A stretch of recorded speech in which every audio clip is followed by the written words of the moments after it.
Start your Omega Network KYC process and apply for KYC. Step 1. Open the Omega Network application, select the menu, then select Wallet. Select the BNB network from Network List. Copy the BNB deposit, receive address. Step 2. Select the menu, then select User Verification. Step 3. If it's your turn, you will see the KYC registration request information. If it's not your turn, you may have to wait.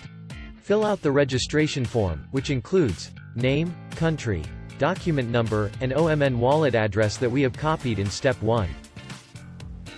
Step 4. Take a selfie. Step 5. Facial recognition.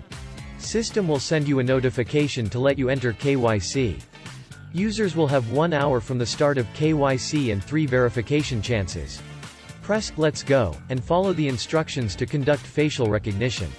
After checking and verifying successfully, the account will be KYC successfully.